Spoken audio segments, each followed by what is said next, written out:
네, 41회 환경주의를 맞아서 이렇게 또 새사랑교회에 초대해 주셔서 감사를 드립니다. 소개받은 교회환경연구소의 장동현 목사입니다. 네, 제가 코로나가 한참일 때 새사랑교회를 왔었습니다. 그때도 초청해 주셔서 와서 환경주의 설교를 했었는데 그때는 교우분들이 뵙지 못하고 그냥 영상만 하고 몇 분만 뵙고 가서 굉장히 아쉬움이 있었는데 오늘 같이 이렇게 예배를 드릴 수 있어서 참 감사합니다. 네. 그래서 설교를 이렇게 텍스트로 기존 전통적인 설교를 준비해 오려고 하다가 박창기 목사님께 좀 PPT로 제가 활동하고 있는 것들을 좀 보고하는 형식으로 좀 말씀을 드릴 수 있겠냐 이렇게 요청을 드렸고 괜찮다고 하셔서 좀 딱딱하고 형식이 다르지만 좀 이렇게 연구소니까 연구했던 내용들 그리고 진행되는 사항들 이런 것들을 좀 보고하는 형식으로 말씀을 드리겠습니다. 제가 지난번에 환경주의 때 왔을 때 제 별칭을 이렇게 소개해 드렸습니다. 어떤 꽃인지 아시나요 혹시? 네.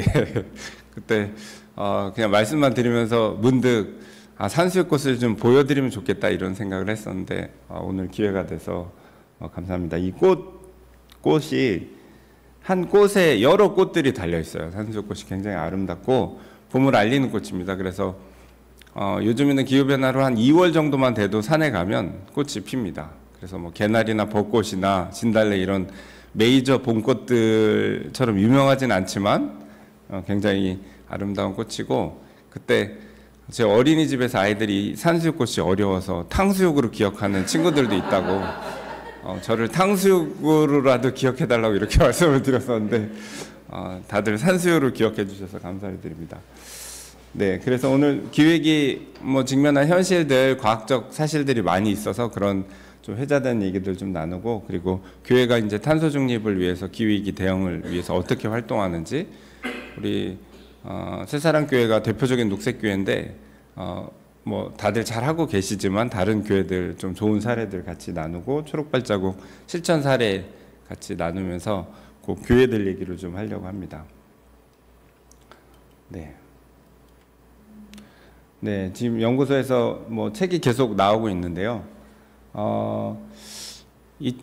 2015년 이후에 파리 기후협약이 있었고 이후에는 거의 모든 주제들이 다 기후위기 주제와 관련이 있습니다. 그래서 생물 다양성, 아까 탈핵, 또 플라스틱 프리 이런 운동들이 생태 운동이었는데 지금은 다 기후위기와 관련해서 실천 운동으로 얘기가 됩니다. 그리고 거의 기후위기가 가장 중심에 있고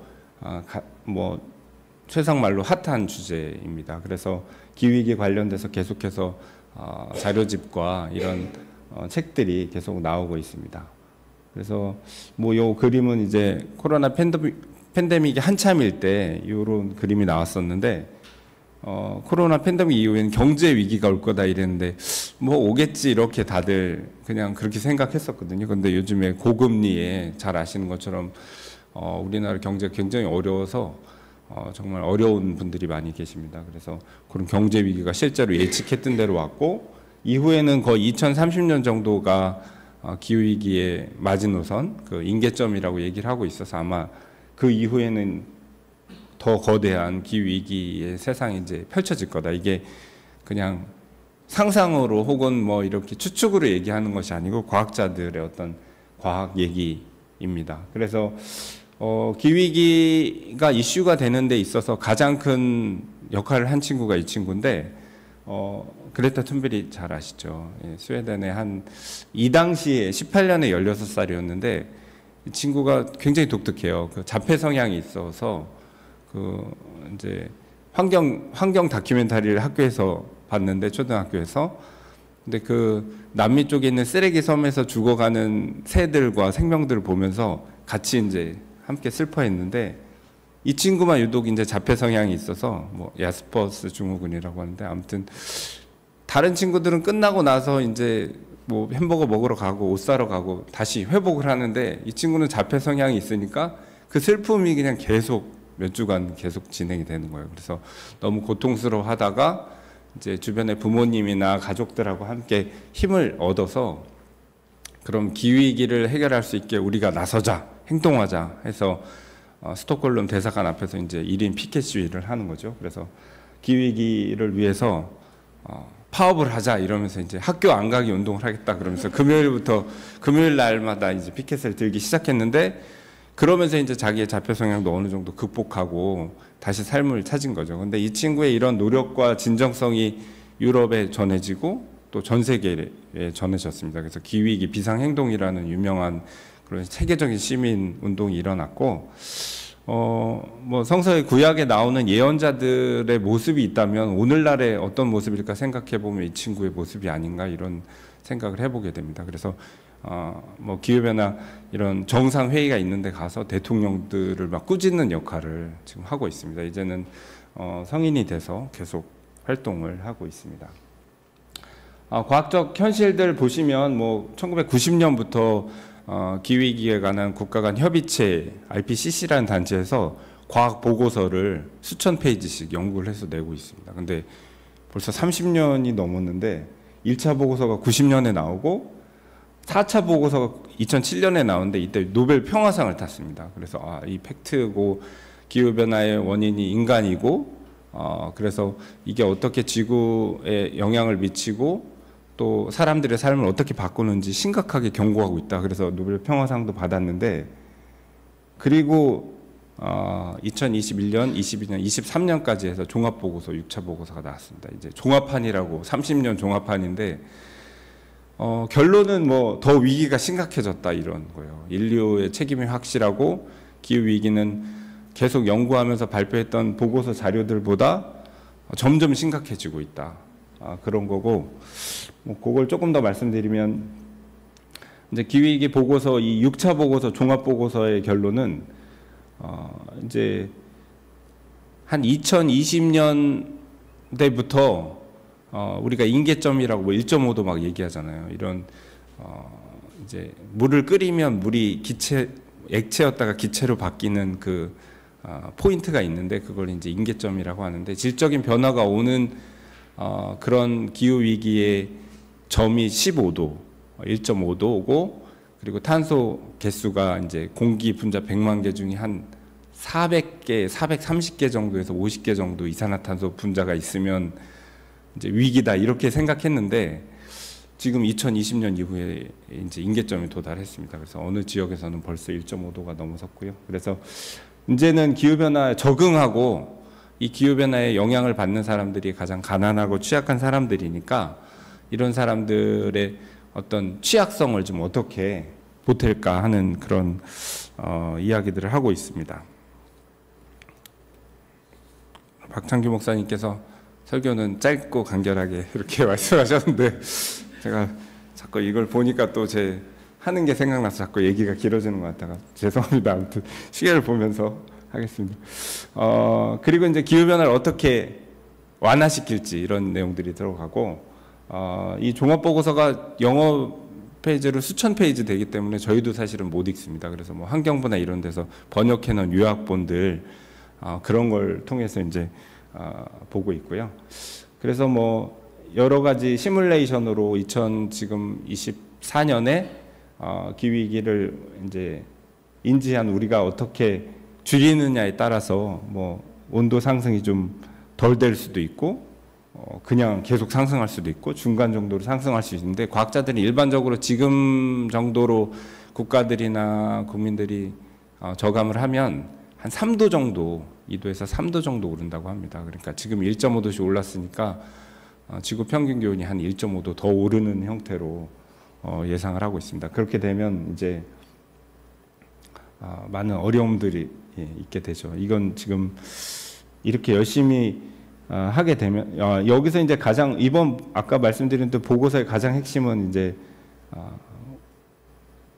2030년 되기 전에 임계점에 도달하고 벌써 도달한 지역들이 있고, 우리가 열심히 지금부터 저감 활동하면 2100년 정도 되면 온도가 다시 하락할 수 있다, 이런 1.4도로 줄어들 수 있다, 이런 연구 결과들이 있습니다. 그러니까 우리 아이들이 살 세상은 좀 그래도 우리가 지금 실천한다면 조금 그래도 회복할 수 있는 그런 가능 여지들이 있습니다.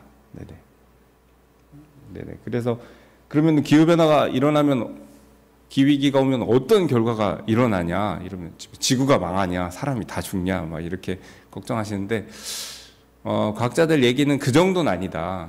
지금 폭염이 이번 주 초에 40도가 넘었잖아요, 대구에서. 그러니까 8월 중순에 돼야지 40도가 넘는데 6월 중순에 40도가 넘는 이런 극한 폭염이 1년에 뭐 한 10년에 한 번, 20년에 한 번 일어났던 것이 이제 뭐 5년에 한 번 뭐 이런 식으로 해서 횟수가 점점 늘어나고 그런 폭염 기근뿐만 아니라 이제 폭우도 뭐 예전에는 한 100년 전에는 뭐 한 10년, 50년에 한 번 오던 그런 폭우들이 이제는 뭐 10년 단위, 5년 단위에 3번, 4번, 5번 이렇게 온다 이런 그런 과학적인 어떤 그런 통계들이 있습니다. 뭐 예측이죠. 그래서 이런 식의 보고서들이 다 나와 있고요. 그래서 좀 지금보다 훨씬 이제 살기가 힘들어지고 어려워지는 건 거의 팩트인 것 같습니다. 그리고 농담처럼 얘기하지만 이번 더위가 우리가 겪을 더위 중에 가장 시원한 여름이다, 더위다 이렇게 농담처럼 얘기하는데 이게 거의 과학적 사실입니다. 그래서 이제 계속 뜨거워질 것 같고요. 그런데 이 기후위기가 문제가 에어컨이 잘 나오고 좋은 집에 살고 습속 정원이 있는 숲이 가까워진 그런 집에 사는 사람들은 크게 문제가 되지 않습니다. 그리고 홍수가 나도 안전한 지역에 사는 사람들은 크게 문제가 되지 않는데 항상 가난하고 어렵고 뭔가 돌봄이 필요한 사람들에게는 크게 피해가 다가옵니다. 그래서 가난한 제3세계 국가들이나 또 한 국가 안에도 가장 가난한 계층들이 피해를 봅니다. 그래서 이 와인잔처럼 생긴 이 구조가 상위 50% 사람들이 상위 10% 사람들이 전체 재산의 50%를 가지고 있거든요. 이 연두색 진한 게 재산인데 점점 내려갈수록 가난한 사람들은 재산이 없습니다. 근데 공교롭게 이 소득 불평등의 그래프하고 기후위기로 인한 어떤 피해, 그러니까 탄소 발생을 많이 시키는 어떤 온실가스 배출량의 그래프가 똑같습니다. 그래서 상위 10% 사람들이 50%의 탄소를 배출합니다. 그래서 이런 사회 구조의 어떤 불균등한 어떤 형태, 그래서 이 사회 구조를 변화시키지 않고는 기후위기 대응이 불가능하다. 탄소를 수치는 뭐 줄일 수 있겠지만 진정한 기후위기 대응은 우리가 살고 있는 어떻게 보면 돈의 논리에 따라 살게 되는 이 시장 자본주의를 새로운 대안으로 바꿔나가지 않으면 좀 불가능하다 이런 이야기들을 하고 있습니다. 그리고 뭐 좀 재밌는 건데 영구 동토층이라고 이제 북극 지역이나 알래스카 지역, 뭐 아일랜드 북유럽 지역에 눈으로 수만 년씩 덮여 있는 지역이 있습니다. 그냥 눈으로 덮여 있는데 이제 기후 위기로 다 녹으니까 이 안에서 이제 이 맘모스 시체들이 발견이 됩니다. 근데 여기에 맘모스 시체가 수천만 마리가 묻혀 있대요. 그래서 이 상아를 캐러 다니는 사냥꾼들이 있습니다. 이게 하나에 몇 억씩 하니까 그 녹은 땅에서 이제 상아를 캐러 다니는 사람이 있을 정도로 이런 이제 기후 위기가 그 온난화가 일어나고 있는데 이제 문제는 그 이 영구 동토층에 묶여 있던 탄소들, 이제 이산화탄소보다 이제 이런 메탄가스 같은 것들이 훨씬 더 기후 위기 많이 일으키거든요. 근데 몇백 배 많이 일으키는데 그 탄소들이 우리가 계산할 수 없는 수치들이 묻혀 있는데 이제 그것들이 일시에 이제 녹아서 나오는 거죠. 그래서 점점 기후 위기가 심각해질수록 그거에 대한 어떤 변화가 더 커진다 이런 어떤 되먹임 효과에 대해서 경고들을 이번 연구소에서 연구 그 보고서들이 하고 있습니다. 네, 네, 오타가 났군요. 네, 지구의 생물 좀 지루하실 것 같아서 준비했는데 지구의 생물량을 100으로 하면 가장 포유류들, 우리 사람 같은 동물들 중에 가장 지구상에 많은 생물량을 차지하는 동물은 어떤 동물일까요? 가장 사람들을 포함해서 지구상에 가장 많은 동물. 네. 그렇죠. 사람일 것 같은데 지금 사람은 이게 네. 사람은 26% 정도 됩니다. 여기 26% 빨간색인데, 네. 네. 근데 70%는 가축이에요, 가축. 그래서 우리가 먹는 소, 돼지, 소, 돼지, 양, 뭐 닭 이런 게 70%고 26%가 사람입니다. 그러니까 합치면 지구상에 존재하는 포유류의 생물량은 96%가 다 사람과 관련된 동물들만 있고, 우리가 야생동물이라고 얘기하는 안 나오는군요. 뭐 호랑이, 뭐 멧돼지, 고라니 이런 건 4%에 지나지 않습니다. 그러니까 사실상 거의 멸종이 됐습니다. 그래서 우리는 이제 동물의 왕국으로 TV에서 보니까 마치 야생동물이 많이 살아있고, 뭐 어느 지역엔, 강원도 지역엔 멧돼지가 출몰해가지고 뭐 개체수를 줄여야 된다고 사냥을 한다더라 막 이러지만, 실제로는 그렇게 많지 않습니다. 이제 거의 야생동물들이 거의 없는 세상에 살고 있습니다. 네. 그래서 이런 걸 이제 연구하는 과학 보고서들이 또 있습니다. 그래서 얼마나 생물 멸종이 빨리 일어나고 있는지, 뭐 예전에 공룡 멸종하던 시대보다 훨씬 빠르다, 우리가 지금 멸종되고 있는 이 생물 다양성이 줄어드는 그 지수가 공룡 멸종되는 것보다 더 빠르다. 그렇게 해서 6번째 대멸종이다, 막 이렇게 얘기하는 과학자들도 있고요. 그걸 이제 과학 자료들이 보고서, 네. 근데 유엔 산하에 있는 같은 기구인데 생물 다양성 과학 기구인데 여기서 계속 보고를 하고 있습니다. 그리고 뭐 이런 생물들이 많이, 아까 코알라 잠깐 나왔었는데 이제 그런 야생 동물들이 이제 살 지역들이, 그러니까 동물들이 멸종되는 게 단순히 그냥 사람들의 뭐 기후 변화나 사람들의 영향으로 죽는 게 아니고, 사람들이 산업화로 이제 땅을 개발하니까 이 친구들이 살 땅이 없어져 가지고 이제 멸종되는 경우들이 50% 이상입니다. 그래서 저희가 뭐 책으로 이런 것들을 이제 썼고, 이제는 뭐 경제 중심에서 인간 중심에서 생명 중심으로 바꿔 나가야 되는데, 이게 이제 교회 전통이 수도원 전통이 있어요. 그래서 자급자족하면서 기도하고 청빈하고 소박하고 금욕하면서 살던 그런 교회 전통들이 오늘날에 이제 굉장히 이게 어떤 대안적인 삶의 형태다, 이렇게 이제 얘기하는 학자들이 있고, 교회 밖에 있는 일반 과학자들도 인간의 삶이 이제는 좀 이런 생태 문명으로 전환하려면 이제 교회에 있던 예전 전통들을 다시 살려내야 된다, 이렇게 얘기하면서 교회의 어떤 새로운 가능성을 얘기하는 사람들도 많이 늘어나고 있습니다. 그래서 교회에서는 어떤 대응들을 하고 있을까? 뭐 오늘 제로 웨이스트 샵 이렇게 개소식도 하시지만 교회들이 열심히 하고 있습니다. 그래서 녹색 교회들도 많이 있고, 요즘에는 탄소 중립 교회들을 만들려고 또 노력을 하고 있습니다. 탄소가 지금 1900년 이후로 계속 증가하고 있는데 줄어든 적이 거의 없습니다. 약간씩 꺾이는데 그게 뭐 전쟁이 1, 2차 세계대전이 나거나 석유 파동이 나거나 무슨 코로나가 났을 때 정도 좀 꺾였고, 계속해서 탄소량이 증가하고 있습니다. 탄소 뭐 중독 사회, 뭐 화석 문명이라고 얘기하는데, 이제 이 문명을 거스를 수는 없는 것 같아요. 계속해서 이건 뭐 과학적 수치니까. 그래서 탄소를 줄이려고 뭐 최대한 뭐 국가 온실가스 감축 목표나 뭐 이런 것들을 만들어서 줄이지만, 줄일 수가 없으면 그럼 좀 포집을 하자. 그래서 탄소를 포집할 수 있는 방법이 뭐 있냐? 숲을 만들어서 이산화탄소를 나무가 먹으니까 숲을 확대해서 탄소를 줄이고, 또 포집 기술을 통해서 탄소를 줄여서 생산되는 건 어쩔 수 없지만 최대한 줄이고, 0으로 만들 수 없으니 그 마이너스 되는 양을 만들어서 탄소 제로를 해보자. 이게 탄소 제로입니다. 그래서 지금 탄소 제로를 위해서 노력하고, 이건 이렇게 줄여야 되는데 지금 2030년까지 이건 사실 인류 역사상 불가능한 일인 것 같아요. 그래서 탄소를 최대한 줄여야 된다 해서 탄소 중립 지금 정책, 뭐 국가의 온실가스 감축 목표 이런 게 있어서 계속해서 줄이고 있습니다. 이제 50%를 줄여야 되는데 2030년이면 이제 한 5년 좀 더 남았는데 굉장히 극박하긴 한 것 같습니다. 지금. 네.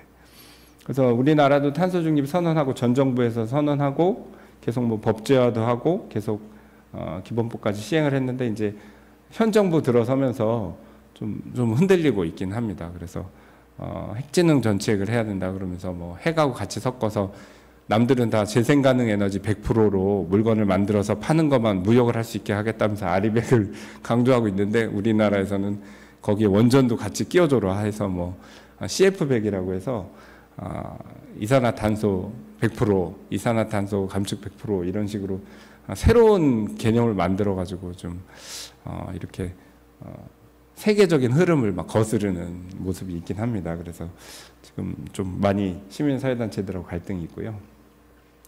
한국교회에서 2050 탄소중립 선언을 2021년에 했고, 뭐 교단들이 거의 20여 개, 뭐 교단뿐만 아니라 뭐 여러 단체들이 모여서 선언을 했는데, 이게 뭐 3.1운동 이후에 이런 일이 없었다 이렇게 NCC에서는 얘기를 하는데, 아무튼 선언하고 그거에 관련돼서 매뉴얼도 만들고 캠페인도 같이 하고 뭐 로드맵도 하고 이렇게 차근차근 한국 교회들이 대응을 하고 있긴 합니다. 그래서 보수적인 한기총이나 다른 교단들도 합동 뭐 이런 데서도 기후위기 대응을 하려고 노력들을 하고 있고요.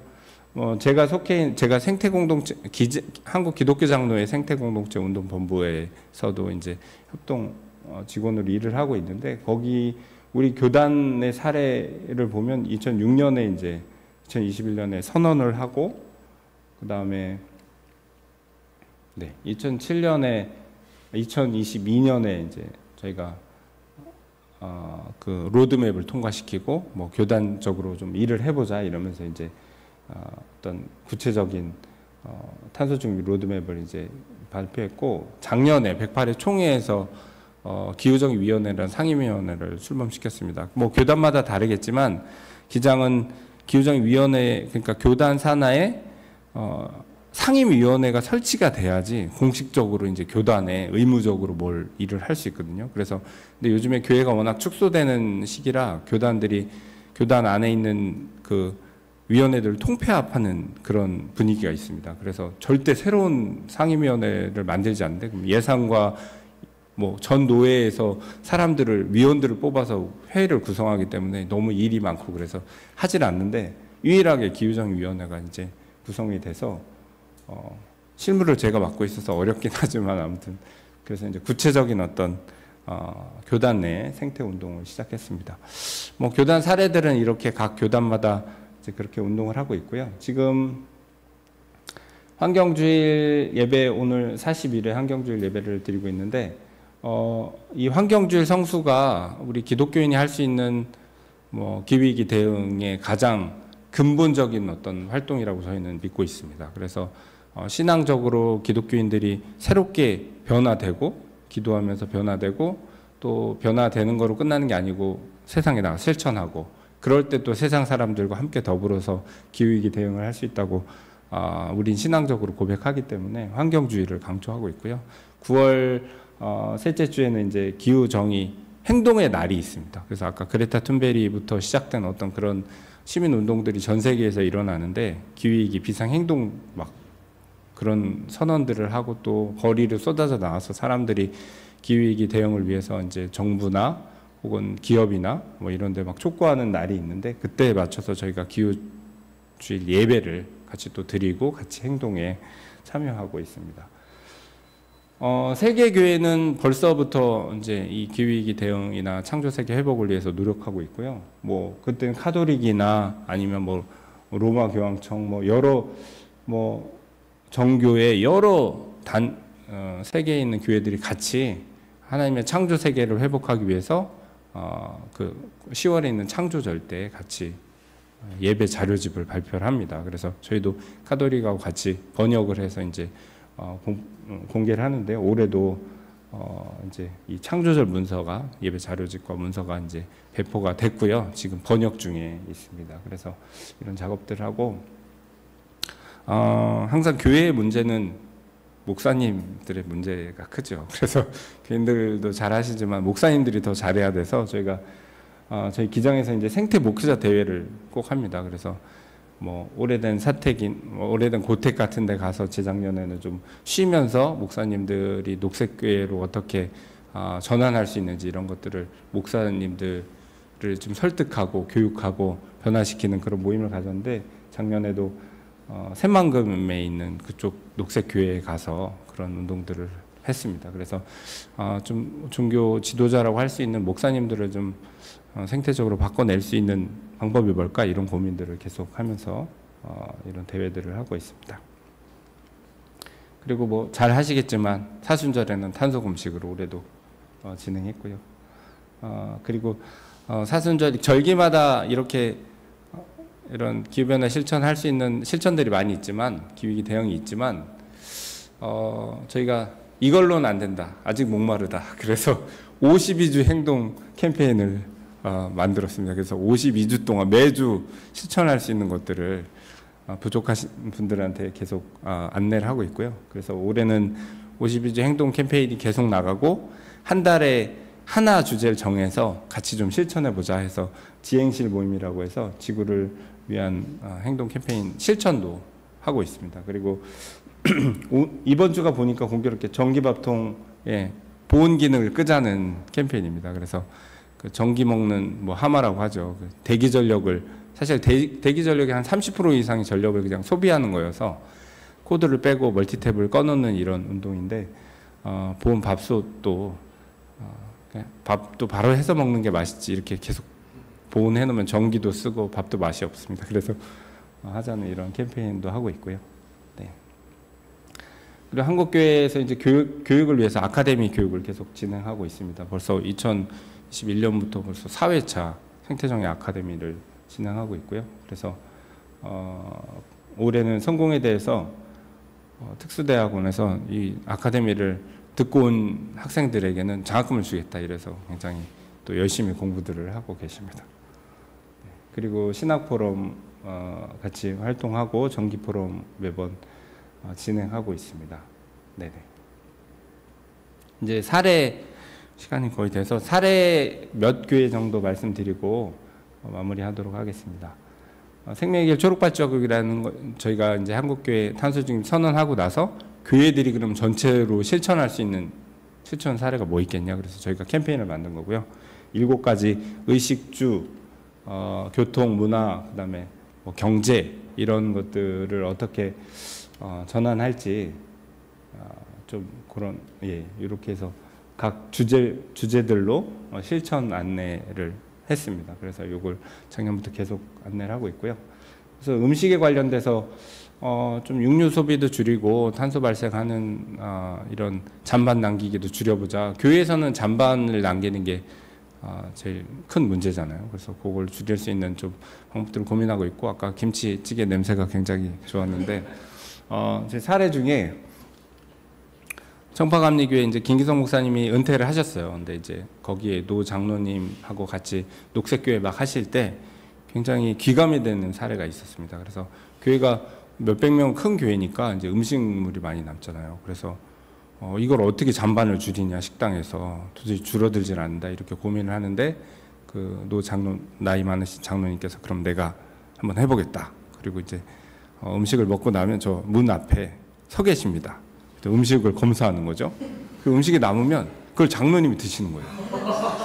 그걸 몇 주 하고 나서 거의 잔반이 제로가 됐다는 그런 굉장히 전설 같은 얘기가 있습니다. 그래서 아무튼 여기도 장로님 계시면 한번 해보셔도 좋을 것 같은데, 근데 그 뭐 진정성이 통한 거겠죠. 그래서 네네. 그래서 굉장히 감리교뿐만 아니라 한국 사회에서도 그 김기성 목사님이나 그 청파감리교회 운동들이 굉장히 많이 알려지고 있습니다. 그리고 의료도 이 옷이 사실은 옷이 떨어져서 새로 사는 경우는 거의 없거든요.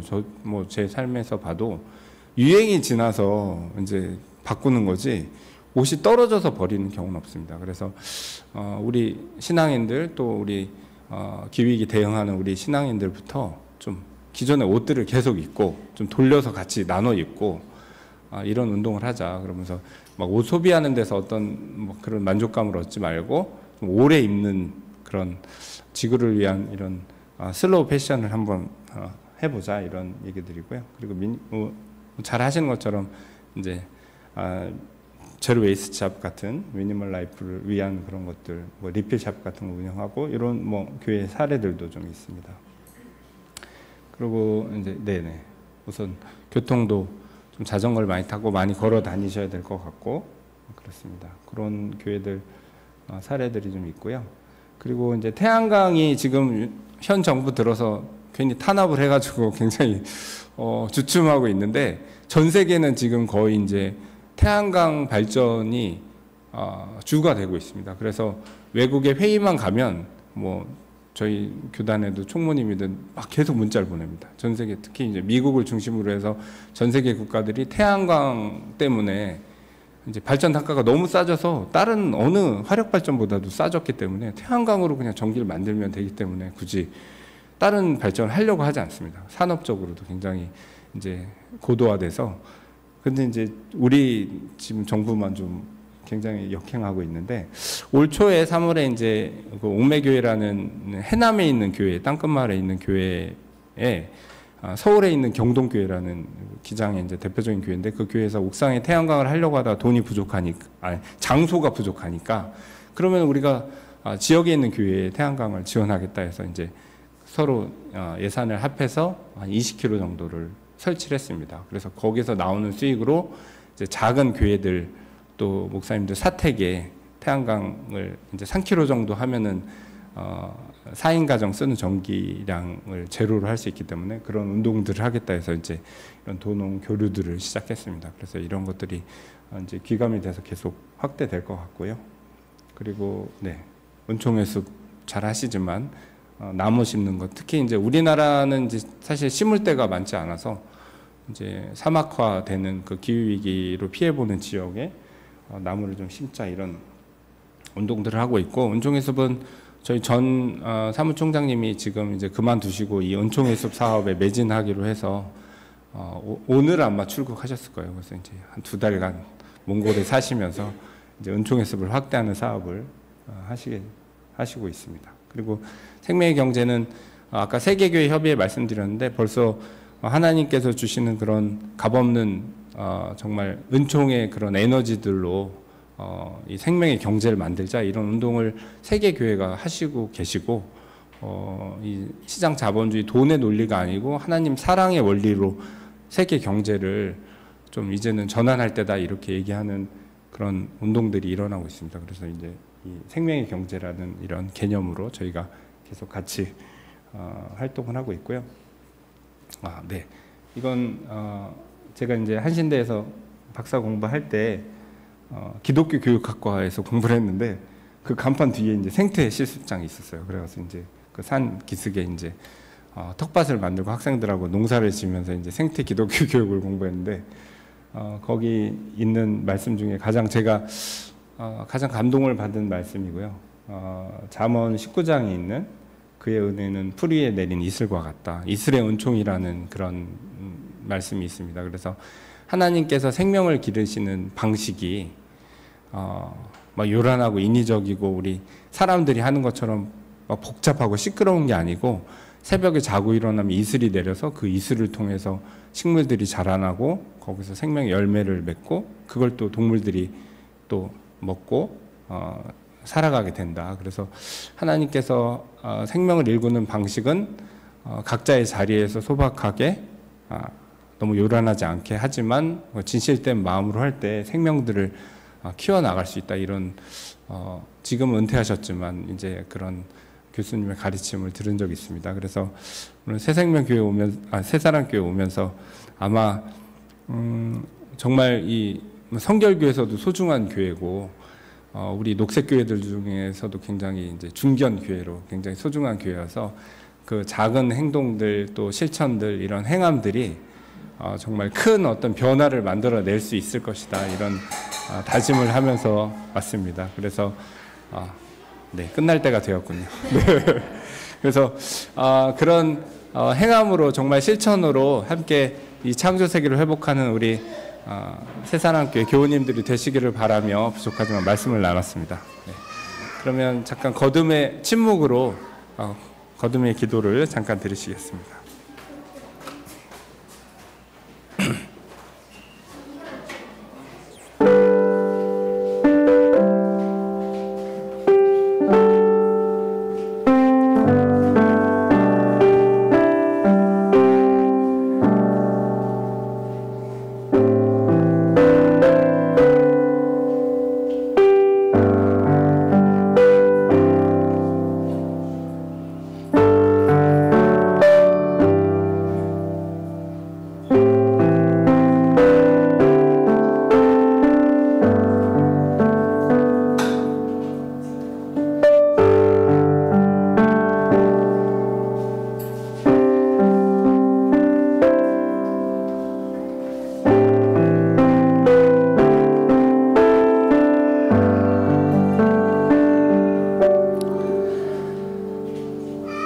사랑과 은총의 하나님, 감사합니다.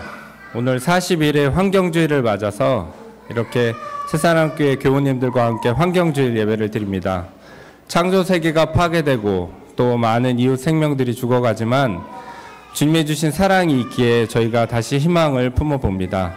저희 새사랑교회 교우님들과 또 주님께서 사랑하시는 자녀들이 함께 이 창조 세계의 회복을 위해서 함께 기도하고 또 실천하고 행함으로 나아갈 수 있도록 주님께서 은총 내려주실 줄 믿습니다. 모든 것 감사드리며 예수 그리스도의 이름으로 기도드립니다.